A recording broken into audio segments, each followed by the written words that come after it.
থেকে অনেক অনেক স্বাগত দ্য ইন্ডিয়ান ক্রনিকলস শ্রেষ্ঠ বাঙালি সম্মান অনুষ্ঠানে। আগামী 30শে মার্চ আপনার হাতে আনুষ্ঠানিকভাবে এই সম্মান তুলে দেওয়া হবে, যেদিন প্রশাসনিক ব্যক্তিরা ছাড়াও বিনোদন জগৎ এবং সমাজের বিশিষ্ট মানুষজন সেখানে উপস্থিত থাকবেন। এই মুহূর্তে আপনার অনুভূতিটা কেমন? খুবই ভালো। এত গুণীজনের মাঝখানে এবং এত জনের মাঝখানে আমাকে যে মনোনীত করা হয়েছে এবং সেখানে সবার মধ্যে থেকে আমি এই সাম্মানিকটা হাতে নেব, সেটা তো একটা দারুণ ফিলিং, খুবই ভালো লাগছে। বেশ, অনুশ্রীর কাছে একটা খুব জিনিস যেটা আমার জানতে ইচ্ছে করছে খুব, মানে এই যে মানে আমরা খুব সহজ ভাষায় ডায়েটিশিয়ান, হ্যাঁ, এটার বাংলা হচ্ছে পুষ্টিবিদ। তো আপনি এই মানে পুষ্টি বিশেষজ্ঞ হওয়া, পুষ্টিবিদ হওয়া, মানে এটা কিভাবে, মানে আপনার মতো নারী যারা এই মুহূর্তে যারা নিজেদেরকে অনেকেই এখন একটু মডেলিং এর দিকে দেখে, মানে স্বাস্থ্য একটু মডেলিং করবো, একটু এইসব খাওয়া দাওয়া পার্টি যেগুলো করে, সেই জায়গা থেকে আপনি আবার মানে নিষেধাজ্ঞার একটা বেড়া যাবে, এইটা খাওয়া যাবে না, এটা করা যাবে না, এটা করা যাবে না। না, প্রথমত আমার ওই কথাটাতেই একটা আপত্তি আছে, নিষেধাজ্ঞা। মানে ডায়েটিশিয়ান বা পুষ্টিবিদ বললেই লোকের একটা মনে ভীষণ ভয় এসে যায়, মানে পুষ্টিবিদের কাছে যাব মানে আমাকে প্রচুর কিছু রেস্ট্রিকশন দিয়ে দেবে, এই খেতে দেবে না, ওই খেতে দেবে না। এই ধারণাটা প্রথমত ভীষণ ভীষণ ভুল। আমরা সবকিছু খেয়েই অ্যাকচুয়ালি নিজেকে সুস্থ রাখতে পারি। সুস্থ থাকার জন্য আমাকে প্রচুর কিছু রেস্ট্রিকশনের মধ্যে থাকতে হয়, এই ধারণাটা থেকে অনেক মানুষ বেরিয়ে এসেছে। যাদের এখনো ধারণাটা মধ্যে আছে তাদের কাছে মানে একদমই ভুল ধারণা এটা। আর আমার এই প্রফেশনে আসাটা, হ্যাঁ, প্রথম থেকে আমার একটা ছিল ইচ্ছে যে ধরা বাঁধা একটা প্রফেশন থেকে একটা নতুনত্ব কিছু মধ্যে নিজেকে প্রতিষ্ঠা করা, যেখানে আমি আজ থেকে ধরুন 12-14 বছর আগে নিউট্রিশন নিয়ে আমি যখন প্রথম কাজ শুরু করেছি বা তারও আগে থেকে পড়াশোনা শুরু করেছি, তখন এই সাবজেক্টটা ভীষণই নতুন। এটা নিয়ে যে কিছু করা যায় সেটা মানুষের মধ্যে, অন্তত কলকাতায় সেই ব্যাপারটা তখনও আসেনি। আমরা যে সময় মানে কাজ বা পড়াশোনা শুরু করেছি তখন কয়েকটা গুটিকতে কয়েকটি কলেজে পড়ানো হতো, আমরা নিজেরাই পড়াশোনা করেছি সেইভাবে, বা খুব কম টিচার ছিলেন যাদের আন্ডারে আমরা পড়াশোনা করে এসেছি। কিন্তু আমার খুব ভালো মার্কস থাকা সত্ত্বেও আমি এই নতুন সাবজেক্টটাকে চয়েস করেছিলাম একটাই কারণে, যে আমি নতুন কিছু নিয়ে একটা পড়বো বা নতুন কিছু একটা লাইনে যাব। আর নিউট্রিশন নিয়ে তারপর আমার পড়াশোনার পর আমার যখন কর্মজীবন শুরু হয়, আমার নর্থ ইন্ডিয়াতে আমি ফার্স্ট আমার কর্মজীবন শুরু করি, সেখানে আমি দেখেছিলাম ভীষণ মানুষ সচেতন এবং প্রত্যেকটা সেক্টরে একটা করে ডায়েট ক্লিনিক আছে। তো ওখান থেকেই আমি আরো ভালোভাবে এই ধারণাটা নিয়ে আসি, এবং আমি যখন আবার কলকাতায় আসি তখন প্রথম বলা যায় যে ডায়েট নিয়ে একটা আলাদা করে ক্লিনিক, এই ভাবনাটা আমি শুরু করি। এবং আস্তে আস্তে আস্তে আস্তে মানুষের মধ্যে সচেতনতা বাড়ে এবং আমি পৌঁছতে পারি তাদের কাছে। তো এটাই আলাদা করে মানে কোনো ঘটনা কিছু নয়, কিন্তু ওটাই একটা কারণ। আর এই জিনিসটা আমার ভীষণ ইন্টারেস্টিং লেগেছিল প্রথমেই। হয়তো যখন আমি ক্লাস 11-এ শুরু করি নিউট্রিশন নিয়ে পড়াশোনা, তখন হয়তো ভাবিনি যে আমি একটা পুষ্টিবিদ হব, কিন্তু আমার এই সাবজেক্টটা ভীষণ ভালো লেগেছিল। তারপরেও আমি পরবর্তী ক্ষেত্রে কলেজ জীবনে বা ইউনিভার্সিটিতে যখন সাবজেক্ট চয়েস করতে চাই, তখন অনেকে বলেছিল এটা নিয়ে কোনো ভবিষ্যৎ নেই, কারণ তখন এটা নিয়ে আলাদা করে যে একজন নিউট্রিশনিস্ট রাখতে হবে হসপিটালে, সেই ধারণাটাও আসেনি, ডাক্তাররাই ওই কাজ করে দিচ্ছে। তো কিন্তু তখনও আমি ওটাকেই চয়েস করেছিলাম, না আমি এই সাবজেক্টটা নিয়ে আরো ফার্দার স্টাডি করব, এবং এটা আলাদা করে যে খাবার দাবার দিয়ে মানুষ ন্যাচারালি সুস্থ থাকতে পারে, এবং মানুষ যদি একটু সচেতন হয় তার খাবার দাবার ব্যাপারে, তাহলে পরবর্তী ক্ষেত্রে তার ওষুধেরও প্রয়োজন না হতে পারে। তো এটা মানুষের মধ্যে সচেতনতা বোধটা অনেক আসবে, এখন হয়তো নেই কিন্তু পরবর্তী ক্ষেত্রে আসবে, এবং তার প্রমাণ এখন অ্যাটলিস্ট করোনা পিরিয়ডের পর মানুষ বুঝেছে যে ভিতর থেকে ইমিউনিটি যদি রাখা যায় শক্ত, বা আমরা যদি আমাদের নিজেদের লাইফস্টাইল খাদ্যাভ্যাসের উপর একটু যত্ন নিই, তাহলে কিন্তু আমরা অনেকদিন পর্যন্ত কোনো রকম ওষুধ ছাড়াই নিজেদের সুস্থ রাখতে পারি। এই কোভিড পিরিয়ডের পরের থেকে, কোভিড ব্যাপারটা আসার পর থেকে, যেটা এক ঝটকায় একবার বেজে উঠলো, মানে কোভিডের সময় আমরা একটা জিনিস দেখেছিলাম, বাঙালি বাজার কি করে করতে পারে। এমনি একটা প্রবাদ আছে, বাঙালি স্টক মার্কেটের প্রাইস ফলো করে না, কিন্তু পরে তো সকালবেলা খাসির মাংসের দামটা কি যাচ্ছে সেটা খেয়াল করে।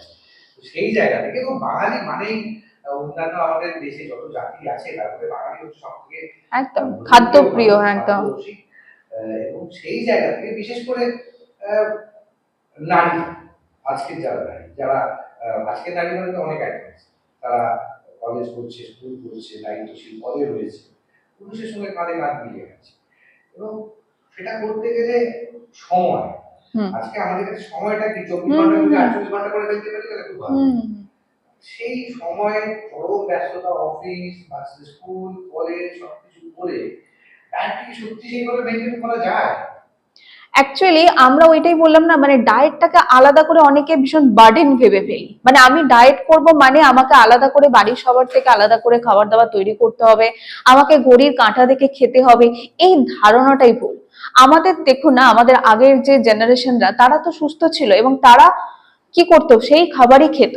কিন্তু সমস্যাটা হয়ে গেছে আমাদের এই সিডেন্টারি লাইফস্টাইলের যুগে আমরা এত দৌড়চ্ছি, আমরা বাড়ির খাবার বাদ দিয়ে বাইরের খাবারের উপর বেশি ডিপেন্ডেন্সিটা এসে গেছে।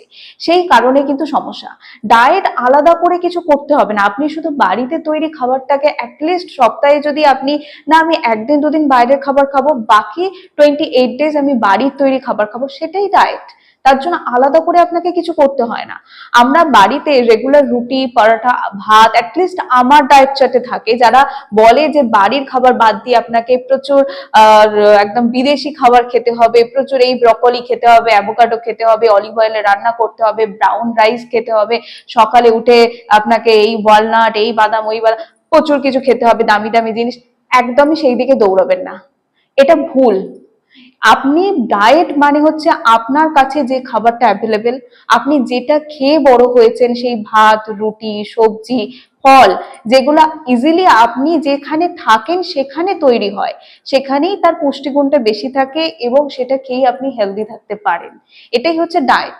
ডায়েটের জন্য আলাদা করে কিন্তু প্রচুর টাইমও দিতে হয় না বা প্রচুর পয়সা খরচও করতে হয় না। সমস্যাটা হয়ে যায় কখন বলতো, যখন আমরা প্রচুর ওই যে বললাম, এক নম্বর বাইরের খাবার খাচ্ছি, সেকেন্ড হচ্ছে আমাদের ঘুমের উপর কোনো নিয়ন্ত্রণ নেই, আমরা আজ রাত্রি জাগছি, দেরি করে ঘুম থেকে উঠছি, এই যে আমাদের একটা খুব সেডেন্টারি আনহেলদি লাইফস্টাইল, এখানেই সমস্যাটা শুরু হয়। আমরা কোনোদিন ডিনার করছি রাত্রি 11টায়, কোনোদিন খাচ্ছি 8টার সময়, কোনোদিন হয়তো দুপুর মানে সকালে ঘুম থেকে উঠছি 11টার সময়, মানে ব্রেকফাস্ট আর লাঞ্চের কোনো সময় নেই। সমস্যা তৈরি হয় এই সমস্ত জায়গায়।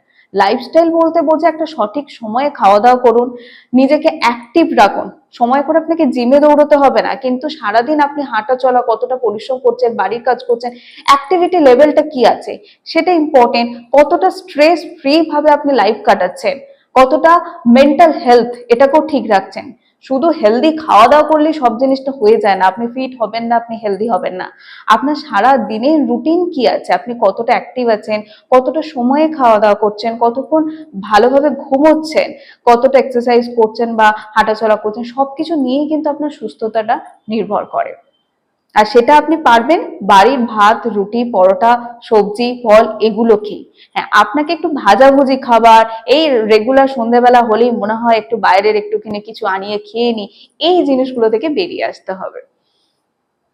বেশ, আমরা সত্যি অনেকগুলো যে তথ্যগুলো শুনলাম, ব্রোকলি বা অ্যাভোকাডো বা অলিভ অয়েল, হ্যাঁ, এগুলো আমরা ডায়েট বলতে কিন্তু সবাই এগুলোই ভাবতাম। একদম। একটা মিথ থেকে বোধহয় আমরা বেরিয়ে এলাম আপনার কাছ থেকে। বাট আমার আরো একটা সংযোগ করতে চাই, সেটা হলো আহ, মিষ্টি কি সত্যি ডায়েটে বিঘ্ন ঘটায়? দেখুন, মিষ্টি মানে সাদা চিনি যেটা, সেটা আমাদের শরীরের জন্য অনেকগুলি সমস্যা তৈরি করে। এক তো ক্যালোরি আছে, ওয়েট বাড়ায়, সেটার দিকে পরে গেলাম, বডিতে প্রচন্ড ইনফ্ল্যামেশন বাড়িয়ে দেয়, মানে এই যে ব্যথা জনিত যে সমস্যাগুলো হয় সেগুলোকে বাড়ায়, খুব তাড়াতাড়ি আমাদের বয়স এজিং এর সমস্যা করে থাকে। তো চিনি বা সাদা চিনি বা চিনি এই সমস্ত যে খাবারে আছে, মিষ্টি আহ বা ধরুন ওই পেস্ট্রি কেক, এই ধরনের খাবারগুলো আমরা যদি একটু দূরে রাখতে পারি বা অকেশনালি খেতে পারি, তাহলে কিন্তু সুস্থ থাকবো। কিন্তু মিষ্টি কি খাবো না? আমরা মিষ্টি বলতে কিন্তু ওই ওই ধরনের জিনিসগুলোর দিকে বেশি চলে যাই। আমরা যদি একটু আমাদের একদম যেটা অথেন্টিক মিষ্টি বলতে যেগুলো বোঝায় সেগুলো যদি আমরা ফিরিয়ে আনি, বাড়িতে নারকেল নাড়ু সন্দেশ বা পায়েস, দুধের পায়েস, চিড়ের পায়েস, সুজির বরফি বা আমাদের চালের পায়েস, এইগুলো যদি আমরা ফিরিয়ে আনি, মানে আগেকার দিনে বাড়িতে লোক আসলে আমরা এগুলোই করে দিতাম, কিন্তু এখন আমাদের রেডি টু মানে রেডিমেড জিনিসটা চাই, অত সময় নেই, তখনই প্রবলেমটা এসে যায়। এবং মিষ্টি এমন একটা জিনিস না, আপনি যদি রোজ খান আপনার একটা অ্যাডিকশন হয়ে যায়, রাত্রে খাওয়ার পর মনে হবে একটা কিছু যেন হলো না, এটা একটা নেশার মতো। কিন্তু আপনি যদি বাদ দেন তাহলে কিন্তু আপনি আস্তে আস্তে কাটিয়ে উঠতে পারবেন। সেই জায়গায় আমরা কিছু একদম মিষ্টি, মানে ভগবান কিছু মিষ্টি আমাদের ন্যাচারালি দিয়েছে, সেইগুলোতে কিন্তু কোনো ক্ষতি করে না। যেমন ধরুন আপনি মিষ্টি ফল, কিশমিশ, খেজুর, যেগুলো প্রকৃতি নিজে থেকেই সেখানে মিষ্টি জিনিসটা দিয়ে দিয়েছে, কিন্তু আর্টিফিশিয়ালি যেগুলো তৈরি হচ্ছে সেখানেই প্রবলেম। আপনি গুড় বা মধু বা সব থেকে ভালো মিষ্টি ফল, আহ আম, কলা, এই ধরনের জিনিস সিজন অনুযায়ী ডায়েটে রাখুন মিষ্টি খাওয়ার ইচ্ছে হলে। কিন্তু অনেক সময়তেই আমরা আহ, পরেই অনেক সময় বড়দের কাছে শুনেছি যে দুটো আমরা হেলদি হ্যাঁ, ফুড নিয়ে থাকি, একটা হলো দুপুরে লাঞ্চ, তারপরে নাকি ফল খাবো। না সেটা নয়, কিছু কিছু ফল খাওয়া যায়। ইভেন আগে আমাদের যে কনসেপ্ট ছিল সকালে খালি পেটে ফল খেতে নি, মানে একটা ধারণাই ছিল যে খালি পেটে ফল খাওয়া যায় না, ভরা পেটে ফল খাও, খালি পেটে জল খাও। অ্যাকচুয়ালি নয়, খালি পেটে আমরা ফল খেতে পারি, কিন্তু সেই ফলের সাথে একটু কিছু ড্রাই ফ্রুটস রাখতে হয়, কারণ ফলের যে ওই বললাম মিষ্টি ভাবটা থাকে, হঠাৎ করে খালি পেটে আমরা সেই মিষ্টিটা খেলে আমাদের ব্লাডে গ্লুকোজ লেভেলটা স্পাইক করে যায়, সেটাতে সমস্যা হয়। বিশেষ করে ডায়াবেটিক পেশেন্ট যারা, তাদের প্রবলেম হয়, বা যারা ওয়েট লস করতে চাইছে তাদের প্রবলেম হয়। কিন্তু আমরা যদি খালি পেটে ফলের সাথে কিছু ভেজানো ছোলা বা কিছু আমন্ড, বাদাম, এইগুলো যদি খাই তাহলে সমস্যা নয়, উল্টে ভালোই খাওয়া উচিত। এখন ইদানিংকালে বাঙালি কি সব থেকে বেশি ওবেসিটি নিয়ে ভাবছে? একদমই, কারণ বাঙালি তো বটেই, এবং বিভিন্ন আমাদের মানে এত আমরা দৌড়চ্ছি, আমাদের লাইফ মানে লাইফটাই এত ফাস্ট হয়ে গেছে যে আমাদের সবকিছু পরিশ্রম করার যে রেটটা কমে গেছে। আমরা বসে বসে কাজ, আমাদের কোনো কাজই মানে সবই হচ্ছে, সবকিছুরই ব্যবস্থা আছে, আমাদের আলাদা করে কোনো ঘাম ঝরিয়ে পরিশ্রম করতে হচ্ছে না। তো সেইখান থেকে একটা ওবেসিটির ব্যাপারটা আসে। তারপর আমরা অত্যধিক যেটা বললাম যে সময়ে খাচ্ছি না, ঘুমের সময় কোনো ঠিক নেই, আমরা বাইরের খাবার বেশি খাচ্ছি, প্যাকেজড ফুড বেশি এসে গেছে। আমরা ওই ম্যাগি, নুডলস বা যে কোনো ধরনের প্যাকেটের খাবার, চিপস, বিস্কিট, কেক, খিদে পাচ্ছে এক প্যাকেট বিস্কিট কিনে খেয়ে নিচ্ছি, খিদে পাচ্ছে কেক খাচ্ছি। এই যে প্যাকেটের যে খাবারগুলো, অত্যধিক ময়দা, অত্যধিক রিফাইন্ড তেল বা চিনি যুক্ত খাবার, এগুলো তো ওবেসিটি বাড়াবেই। কিন্তু আমরা সেই পরিমাণে তো পরিশ্রম করছি না, আমাদের বসে বসে কাজ, আমাদের কিছু বাটনা বাটতে হচ্ছে না, ঘর মুছতে হচ্ছে না, না আমাদের ট্রাভেল করার জন্য হাঁটতে হচ্ছে, আমাদের বেরিয়ে একটা ক্যাব নিয়ে নিলাম বা টোটো নিয়ে নিলাম সারাদিন, কারণ আমাদের সময় বাঁচাতে হচ্ছে, আমাদের লাইফ এতই ফাস্ট হয়ে গেছে। তার জন্য আমাদের আবার পরবর্তী ক্ষেত্রে যখনই দেখছি ওয়েট বাড়ছে, টেস্ট করালাম, ফ্যাটি লিভার এসে গেল, কোলেস্ট্রল বাড়া, ডাক্তারের কাছে ছুটলাম, ডাক্তার বললো ওজন কমাও, ব্যাস তখন মাথার উপর বাজ, আর তখন যেভাবে পারো ওজন কমাও। সব খাওয়া ছেড়ে দিলাম, কিন্তু ওটা ডায়েট নয়, সব খাওয়া ছাড়বেন, দুদিন পর আবার ডিমোটিভেটেড হয়ে আবার খাওয়া শুরু করে দেবেন, সেই ঘুরে ফিরে একই জায়গায় আসবে। আগে নিজের সমস্যাটা ভাবুন, কোথা থেকে শুরু হলো, সেই সমস্যাটা যদি আপনি ঠিক করতে পারেন না, সমাধান এমনি হয়ে যাবে। ওয়েট লস একটা হচ্ছে বাই প্রোডাক্ট, আপনার সমস্যা যদি আপনি ঠিক করেন, ওয়েট লস এমনি হয়ে যাবে। বডির এক্সট্রা ফ্যাট কেন জমছে সেটা আগে দেখুন। খুব একটা ভীষণ জানতে ইচ্ছে করছে, সেটা না এই মুহূর্তে আমরা সব থেকে বেশি যেটা সার্চ করি কোনো কিছু কেনার ক্ষেত্রে, যে কোনো হুম প্রোডাক্ট, হুম হুম সেটা ফুড প্রোডাক্ট হতে পারে, কনজিউমার গুডস হতে পারে, এখন ইদানিংকালে দেখছি হেলথ রিলেটেড প্রচুর হুম সাপ্লিমেন্টস, সাপ্লিমেন্টস প্রোডাক্ট, আছে। হ্যাঁ হ্যাঁ। একদম। সেগুলো কিছু মানুষ যারা জিম করছে তারা দিচ্ছে, ডায়েটের জন্য অনেকে নিতে শুরু করছে, এবং তারা শুধুমাত্র ওই রেটিংস দেখে, হুম হুম এখন হুম প্রোডাক্টের রেটিংস বা কি রিভিউজ আছে দেখলেও দিয়ে হুম দিয়ে হুম হুম। দিচ্ছে। এটা কি সত্যি ক্ষতি করে দেখুন, বাড়াতে? এখন এটা পুরোটাই হচ্ছে বিজনেস। আপনি রেটিং দেখুন, বা আপনি দেখবেন হয়তো কোনো প্রোডাক্ট একটা সেলিব্রিটি অ্যাড করছে, সে পয়সা নিচ্ছে, অ্যাড করছে, তার ওখানে দায়িত্ব শেষ। সে তো দেখছে না এই প্রোডাক্টটা খেলে অন্য মানুষের কি হচ্ছে না হচ্ছে, তার কাজ ওটাই, বিজ্ঞাপন দেয়া পয়সার বিনিময়ে। বা আপনি কোনো পেপার, নিউজ পেপার যেখানেই দেখবেন সেখানে বিজ্ঞাপন হচ্ছে, এটা খেলে এই হচ্ছে, অনেক ফেক রিভিউ কেনা যাচ্ছে। তো এগুলোর জন্য আপনাকে যাচাই করতে হবে আপনার সেই প্রোডাক্টটা আদৌ দরকার আছে কিনা, বা সেটা আপনার শরীরের জন্য উপযুক্ত কিনা। কারণ একটা মার্কেটে যে প্রোডাক্ট আসে সেটা তো কাস্টমাইজ নয়, যে প্রত্যেক মানুষের আমাদের দরকার আলাদা আলাদা। আপনার যেটা দরকার সেটা আমার দরকার নয়, কিন্তু আপনিও প্রোডাক্টটা খাচ্ছেন, আমিও প্রোডাক্টটা খাচ্ছি, তাহলে হয় ওটা আপনার জন্য বেশি হচ্ছে, অথবা আপনার জন্য কম হচ্ছে। কম হলেও ক্ষতি, বেশি হলেও ক্ষতি। কোনো সাপ্লিমেন্টস কখনো কোনো খাবারের রিপ্লেসমেন্ট হতে পারে না। সেই সাপ্লিমেন্টসটা যদি কোনো, সেই সাপ্লিমেন্টে থাকা কোনো জিনিস যদি আপনার জন্য অতিরিক্ত হয়ে যায়, সেই অতিরিক্ত জিনিসটা আপনার সমস্যা করতে পারে। ধরুন আপনি একটা প্রোটিন পাউডার নিচ্ছেন, অথচ এদিকে আপনি খাওয়া দাওয়া করছেন, সেই প্রোটিন পাউডারটা বলা নেই যে আপনার জন্য কতটা খাওয়া উচিত। আপনাকেও বলেছে 1 স্কুপ খেতে, সবাইকে বলেছে 1 স্কুপ খেতে, আপনার জন্য সেই প্রোটিনটা এক্সেস হয়ে গেল, সেটা গিয়ে কিডনিতে আপনার জন্য বার্ডেন তৈরি করছে, তাকে বেশি কাজ করতে হচ্ছে, একসময় কিডনি গিয়ে ফেল করছে তার কাজ। আবার কারো হচ্ছে সেটা অনেক কম হয়ে যাচ্ছে, সেক্ষেত্রে ম্যালনিউট্রিশন হচ্ছে, প্রোটিনের অভাবে হেয়ার ফল হয়ে যাচ্ছে, নখ ভেঙে যাচ্ছে, আরো আরো অনেক সমস্যা হচ্ছে। তো কখনই কোনো জিনিস হচ্ছে এই ধরনের সবার জন্য হতে পারে না, বা সেটা যদি আপনাকে নিতেও হয় সেটা এক্সপার্টের পরামর্শ নিয়ে নিন যে সেটা আপনার জন্য আদৌ দরকার আছে কিনা, সেখানে যে যে ইনগ্রিডিয়েন্টস গুলো আছে তার মধ্যে কোন জিনিসটা আপনার দরকার, কোনটা জিনিসটা দরকার নয়। আর ওই ন্যাচারালি যখন সব জিনিস আছে তখন এই ধরনের জিনিসগুলোর খুব একটা চাহিদা আছে বলে মনে হয় না। সবসময় চেষ্টা করবেন প্রকৃতি থেকে যে জিনিসটা পাওয়া যাচ্ছে সেটা নিই। যদি কোনো খুব রেয়ার কেসে যখন আমরা সেগুলোকে নিতে পারি না, আমাদের হয়তো বডিতে অলরেডি কোনো সমস্যা হয়ে আছে, আমার লিভার সেই জিনিসটা নিতে কাজ করতে পারছে না, তখন আমরা সাপ্লিমেন্ট সাজেস্ট করি। সেটা একজন এক্সপার্টই করতে পারে, কখনোই নিজে থেকে এই ধরনের জিনিসগুলো নেওয়া উচিত নয়। সেটা কিন্তু মানে লং টার্মে অনেক বড় সমস্যা তৈরি করতে পারে। আমার শেষ প্রশ্ন, এবং আই থিঙ্ক এটা খুব প্রয়োজন জানা, মহিলারা যখন গর্ভাবস্থায় রয়েছে ইদানিং সাম্প্রতিক, তাদের এই ডায়েট সম্পর্কে কতটা সচেতন হওয়া উচিত? একদম উচিত।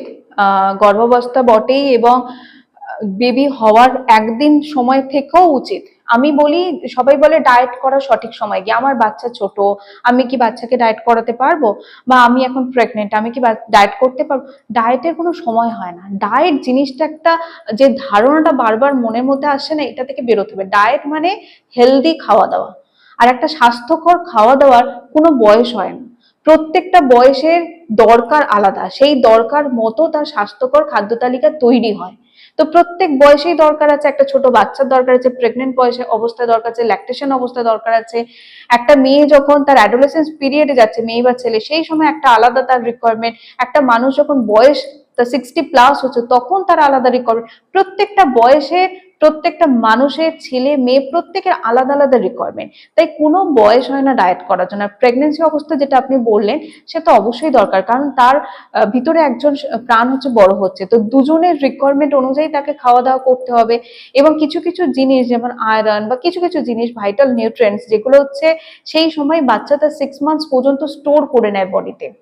6 মান্থস পর্যন্ত তাকে সেই, তার জন্য তাকে ডাবল পরিমাণে তাকে সেই পরিমাণটা মাকে খেতে হয়। তো সেইগুলো বুঝে তার খাওয়া দাওয়ার তালিকাটাকে কিন্তু তৈরি করা খুব দরকার, না হলে পরবর্তী ক্ষেত্রে বা গর্ভাবস্থায় অনেক সময় দেখবেন বা মা হচ্ছে ডায়াবেটিক পেশেন্ট হচ্ছে, যেটাকে জুভেনাইল ডায়াবেটিস বলা হচ্ছে, বা হাইপার টেনশন হচ্ছে, ব্লাড প্রেশার হাই হয়ে যাচ্ছে, বিভিন্ন সমস্যা, অ্যানিমিয়া খুব কমন সমস্যা। আমাদের ভারতীয় মেয়েদের মধ্যে 80% 70% মেয়ে হচ্ছে রক্তাল্পতায় ভুগছে, মানে তাদের রক্তে হিমোগ্লোবিন কম আছে। এই যে সমস্যাগুলো, এগুলো আমরা কিন্তু খাওয়া দাওয়ার মাধ্যমে ঠিক করতে পারি। বা প্রেগনেন্সি অবস্থায় বা বাচ্চা হওয়ার পর মা নিজের খাওয়ার ঠিকঠাক যত্ন নিতে পারছে না, বাচ্চার কেয়ার করতে করতে তো সময় চলে যাচ্ছে, সেই সময়টা যদি ঠিকঠাক নিজের খাওয়া দাওয়ার উপর যত্ন নিতে না পারে, একটা সময় এসে কিন্তু তার ক্যালসিয়াম কমে যাচ্ছে, তার আয়রন কমে যাচ্ছে, তার চুল পড়ে যাচ্ছে, তার শরীর ভেঙে যাচ্ছে, কোমরে ব্যথা, পিঠে ব্যথা, হাজার একটা প্রবলেম এসে যাচ্ছে। তো নিজের খেয়ালটা অবশ্যই রাখতে হবে। তার জন্য যেটা হয় আর কি, পারিবারিক সাপোর্টটাও খুব দরকার হয়।